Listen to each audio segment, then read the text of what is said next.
നല്ലൊരു സാധനം കിട്ടിപ്പോയി.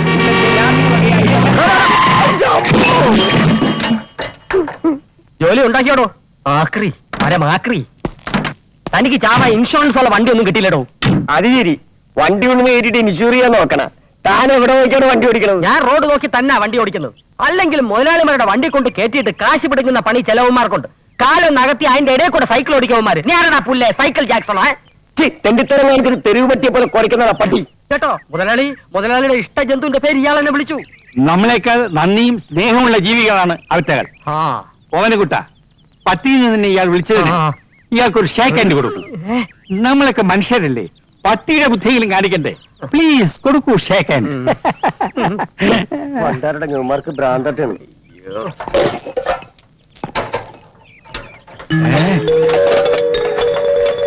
ഓവനകുട്ട, ഇത് നമ്മുടെ സുധർമ്മയുടെ വീട്ടിലിരുന്ന പ്രതിമയല്ലേ? ആണോ?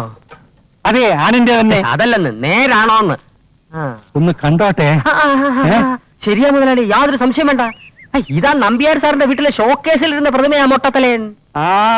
അപ്പോ ഇതും ഓട്ടിച്ചോണ്ട് വരുന്ന വഴി വെപ്രാളത്തിന് കാറിന്റെ മുമ്പിൽ അങ്ങ് വീണു അല്ലേ? തോന്നിയാസം പറയരുത്. ഒരു ചെറുപ്പക്കാരൻ ഫ്രീ ആയിട്ട് വളരെയധികം സന്തോഷത്തോടെ തന്നത്.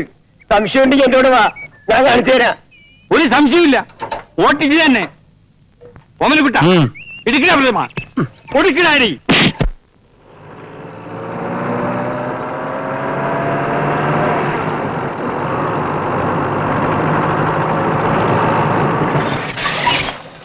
ഞാൻ തുറന്നു തരാമേ. തുറന്നോ? അത്രയും ജോലി കുറഞ്ഞു. ഓമനക്കുട്ട, ഓ അവ പറഞ്ഞതുപോലെ നീ ഇവിടെ തന്നെ നിൽക്ക്. അവൾക്കൊരു സസ്പെൻസ് ആയിക്കോട്ടെ, ഒരു ത്രില്ലറും കൂടെ ആയിക്കോട്ടെ. ശരി ശരി, ഞാനിവിടെ നിന്നോളാം. ശരി. ഇവിടെ ആരില്ലേ മോളെ? വന്നോ? അച്ഛനോ? ഇരിക്കച്ചാ. ദേ മക്കളെ, അപ്പൂപ്പൻ വന്നിരിക്കുന്നു. എന്താ അച്ഛാ കഴിഞ്ഞ ആഴ്ച വരാത്തത്? എന്ത് പറയാനാ മോളെ, നമ്മുടെ ക്ലിയോപാട്ര പ്രസവിച്ചു. എന്താ പട്ടികളെല്ലാം സുഖമായിരിക്കുന്നോ? എല്ലാ പട്ടികളും നിങ്ങളെ പോലെ നല്ല സ്മാർട്ട് ആയിട്ടിരിക്കുന്നു. ഞാൻ ഇപ്പൊ ഒന്നേ ഉള്ളൂ. അമ്മാവനായിട്ട് ജോലിച്ച കേമം തന്നെ സംഭവിച്ചു. അത് പിന്നെ നിങ്ങൾക്കൊരു പ്രശ്നം വന്നാൽ എന്റെ പട്ടികൾക്കൊരു പ്രശ്നം വരുന്നത് പോലാ. മുത്തശ്ശൻ കഴിഞ്ഞ ജന്മത്തിൽ ഏതിനം പട്ടിയായിരുന്നാവോ? എന്റെ മുഖം കണ്ടിട്ട് ജർമ്മൻ ഷെപ്പേർഡിന്റെ ഒരു ചായ ഉണ്ടെന്നാ ജനീവയിലെ ഡെങ്കിൾ സാഹിബ് പറഞ്ഞത്. പക്ഷെ പെരുമാറ്റമൊക്കെ കണ്ടാൽ ഒരു കൊച്ചു പാമറേനേന്റെ പോലെ. മതി മതി മതിയാക്ക്. അതിരിക്കട്ടെ, നിങ്ങൾ എല്ലാവരും കൂടി ഇന്ന് രാവിലെ പുറത്തെവിടെയെങ്കിലും പോയിരുന്നു? ഇവന്മാരോട്ടും പുറത്തു പോയിരുന്നു, പക്ഷെ ഞങ്ങൾ ഇവിടെ തന്നെ ഉണ്ടായിരുന്നു. നീ പുറകു വശത്തെ കഥ കിടക്കാതെ TV കണ്ടോണ്ടിരുന്നു അല്ലേ? ഇന്ന് TV ഓൺ ചെയ്തത് പോലും അച്ഛാ. നിങ്ങൾ അറിയാതെ ഈ വീട്ടിൽ നിന്ന് ഒരു സാധനം മോഷണം പോയിട്ടുണ്ട്. എന്റെ ഈശ്വരാ, സേഫ് തുറന്ന് എന്റെ ആഭരണങ്ങളും കൊണ്ട് വല്ലവനും പോയോ? പേടിക്കണ്ട, ദൈവാധീനം കൊണ്ട് സംഗതി തിരിച്ചു കിട്ടിയിട്ടുണ്ട്. പട്ടാപ്പകൽ മോഷണം നടക്കുമെന്ന് ഇനിയെങ്കിലും നീ മനസ്സിലാക്കണം. ഓമനക്കുട്ട, അതും കൊണ്ടുവരും.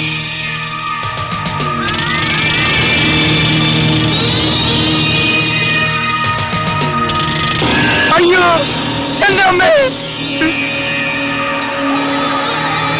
ഇതാണോ?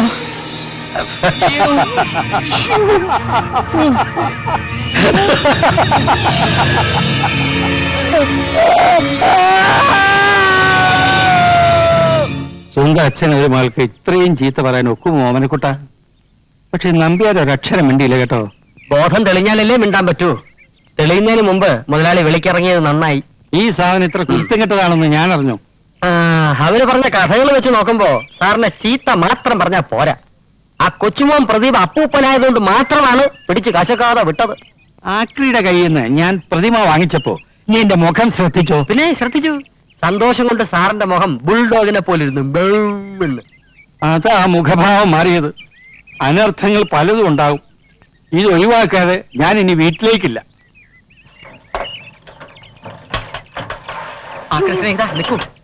മുതലാളി തന്നെയും കാത്തിരിക്കുക.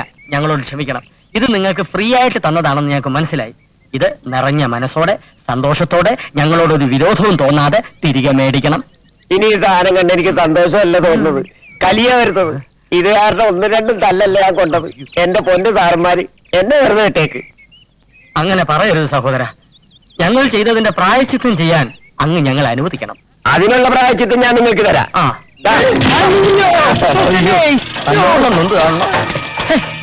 വഴിയെ പോണ വയ്യാവേലിയെല്ലാം മുതലാളിയുടെ തലയിലാണല്ലോ വീഴുന്നത്. അതെ, ഏ? പ്രതിമ എന്റെ കയ്യിൽ ഇരിക്കുന്നത് കൊണ്ടാ. ആ. ഇതൊന്ന് ഒഴിവാക്കിത്താ. അല്ല, അത് ഞാൻ ഒഴിവാക്കി തരാം. അതിന് വഴിയുണ്ട്. അതുവരെ ഈ പ്രതിമ മുതലാളിയുടെ കയ്യിൽ തന്നെ ഇരിക്കട്ടെ. വമ്പിച്ചാടായ വിൽപ്പനയും തോപ്പ് ജീപ്പ് കണ്ണാടി മുതൽ നിങ്ങളുടെ ഭവനത്തെ അലങ്കരിക്കുന്ന പ്രതിമകൾ വരെയുണ്ട്. പ്രശസ്ത സിംഗപ്പൂർ ശില്പിയായ ഗസ്റ്റോ ഗൽബോൾ ഗോസ്കിയുടെ മനോഹരമായ കരവിരുതിന്റെ അത്ഭുതകരമായ മാൻഡ്രക്കിന്റെ പ്രതിമ. കടന്നു വരൂ. നിങ്ങളുടെ കുടുംബത്തിൽ ഐശ്വര്യവും ഉയർച്ചയും ഉണ്ടാക്കാൻ പോകുന്ന ഒരു പാവം പ്രതിമ സന്തോഷത്തോടെ ഏറ്റുവാങ്ങാൻ വന്നട്ടെ. കടന്നു വരൂ. വിലക്ക് വിൽക്കുന്ന കണ്ടില്ലേ? ഏതോ താങ്കളുടെ വീട്ടിലെ കാരണവരാ വട്ട് പിടിക്കുന്ന തോന്നെ. നോക്കി നിൽക്കാതെ കടന്നു വരൂ. കടന്നു വന്നല്ലോ. എന്താ സാർ വേണ്ടത്? ആ പാവ വേണം. ഇതും സാർ, ഈ പ്രതിമ തരട്ടെ സാർ. സന്തോഷമായിട്ട് ഏറ്റുവാക്കണം സാർ. ഇഷ്ടമുള്ള തന്നാ മതി സാർ. വേണ്ട, 2 രൂപ എത്രയായി? ഇത് 35 രൂപയെ. 35? ഒരു 10 രൂപ വരട്ടെ. 10 10. സാർ, ഈ പ്രതിമ സന്തോഷത്തോടെ ഏറ്റുവാങ്ങണം സാർ. ഒന്നും തരണ്ട സാർ. വേണ്ട സാർ, നല്ല പ്രതിമയാണ് സാർ. വേണ്ടെന്ന് പറഞ്ഞില്ലേ? സാർ, നല്ല പ്രതിമയാണ് സാർ. നല്ല മൊട്ടത്തല. വമ്പിച്ചാതായ വിൽപ്പനയും. കടന്നു വരൂ. പ്രശസ്ത പേര് മറന്നുപോയല്ലോ. സിംഗപ്പൂർ ശില്പിയായ ഗ്ലാസ്നോസ് കുളിനോസ്കി നിർമ്മിച്ച ഈ പ്രതിമ സന്തോഷപൂർവ്വം ഏറ്റുവാങ്ങുക. ആരും പണം തരേണ്ട കാര്യമില്ല സുഹൃത്തുക്കളെ, പണം തരേണ്ട കാര്യമില്ല. ഫ്രീ. കടന്നു വരൂ സുഹൃത്തുക്കളെ, കടന്നു വരൂ. ആർക്കും വേണ്ട മുതലാളി. ആർക്കും വേണ്ട ഈ പ്രതിമ. ഒരു പൈസയും തരണ്ട. വെറുതെ എടുത്തോളൂ. പൈസ തരണ്ട. ഒന്ന് ഒഴിവാക്കി തരൂ പ്ലീസ്. മുതലാളി, വെറുതെ കൊടുക്കാമെന്ന് പറഞ്ഞിട്ട് പോലും ഈ എരണം കെട്ട കുണ്ടത്തിനെ ആർക്കും വേണ്ട. നമുക്ക് ഈ കച്ചവടമൊക്കെ നിർത്താം. ഇതിനെ മുതലാളിയുടെ പട്ടികൾക്ക് കളിക്കാൻ കൊടുക്കാം. പട്ടി? എന്റെ പട്ടികളെ പറയുന്നോടാ? എന്നെ പട്ടിയെന്ന് വിളിച്ച് എല്ലാം ചുരുട്ടി എടുക്കട്ടെ. എടുക്ക.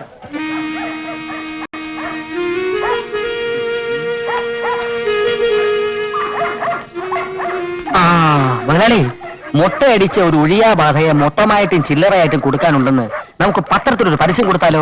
മിണ്ടാരിയടോ. ഈ സാധനം കൈ കിട്ടിയപ്പോഴേ ഈ കാലക്കേടാ. ഇതും കൊണ്ട് നീ വീട്ടിനകത്തോട്ട് കയറിയാൽ എന്റെ നായ്ക്കൾക്ക് എന്തെങ്കിലും മുതലാളി, നായ്ക്കള് കോറസായിട്ട് ഓരിയിടുന്നുണ്ടല്ലോ. ഈശ്വര, എന്റെ സംശയം ശരിയായിരുന്നു. ഇതിലുള്ള ബാധയെ കണ്ടിട്ടാണ് ഓരിയിടുന്നത്. ഇന്നത്തെ കാലത്ത് ഇതൊക്കെ ആര് വിശ്വസിക്കാനാ? പ്രതിമയ്ക്ക് ബാധ വതിലോ മണ്ണാങ്കട്ട, ഇതൊക്കെ ഒരു അന്ധവിശ്വാസമാ. Super satisfaction. ഒരാളി രണ്ടും കൽപ്പിച്ച് വീട്ടിനകത്തോട്ട് കയറിയട്ടെ. പട്ടികൾ ചാവാണ് ഞാൻ കുഴിച്ചിട്ടുള്ള, അല്ലെ ഉപ്പിലിട്ട് വെച്ചോളാം. ഉപ്പിലിടുന്നു? അതെ, ഉപ്പിനകത്ത്. Bloody fool. ചകിക്കൊള്ളുന്ന വർത്തമാനം പറയലടോ. ഇനി ഞാൻ നോക്കിയിട്ട് ഒരു വഴിയേ ഉള്ളൂ. നീ എന്റെ വിശ്വസ്ത സേവകനാണെങ്കിൽ ഞാൻ പറയുന്നത് നീ അനുസരിക്കണം. തീർച്ചയായും അനുസരിക്കും. നേരും നിറയും കൂറുമുള്ള ഒരു തൊഴിലാളിയുടെ കടമയല്ലേ അത്? എന്നാൽ നീ ഇത് സന്തോഷമായിട്ട് സ്വീകരിച്ചാട്ടെ. മുതലാളി, പട്ടികളെ രക്ഷിക്കാൻ പട്ടിണി പാവമായി പണിക്കാരനിട്ട് തന്നെ പാര പണിയണം. നിനക്കിതിലൊന്നും വിശ്വാസമില്ലെന്നല്ലേ പറഞ്ഞത്? എന്തെന്താ എന്ന് ഞാൻ പറഞ്ഞു. പറഞ്ഞടാ. പറഞ്ഞു. എന്നാൽ ഇത്ര അനുഭവിച്ച സ്ഥിതിക്ക് ഇതിനെ എനിക്ക് സന്തോഷപൂർവ്വം സ്വീകരിക്കാൻ പറ്റുമെന്ന് തോന്നുന്നില്ല. ഞാൻ സന്തോഷത്തോടെ സ്വീകരിച്ചെങ്കിലല്ലേ മുതലാളിയെ വിട്ട് ബാധ എന്നോടൊപ്പം പോരത്തുള്ളൂ. നിനക്ക് സന്തോഷമുണ്ടായാൽ ഇത് സ്വീകരിക്കുന്നതിൽ വിരോധമില്ലല്ലോ. തീർച്ചയായും ഇല്ല. പക്ഷെ എനിക്ക് സന്തോഷം ഉണ്ടാവണ്ടേ? നീ ഒന്ന് ശ്രമിച്ചു നോക്കൂ, ചിലപ്പോ വന്നാലോ. ബുദ്ധിമുട്ടാ. എന്നാ ഞാനൊന്ന് ശ്രമിച്ചു നോക്കാം. ശ്രമിച്ചു നോക്ക്. വരണമെങ്കിൽ വരട്ടെ. നീ റെഡിയല്ലേ? ഞാൻ റെഡിയാ.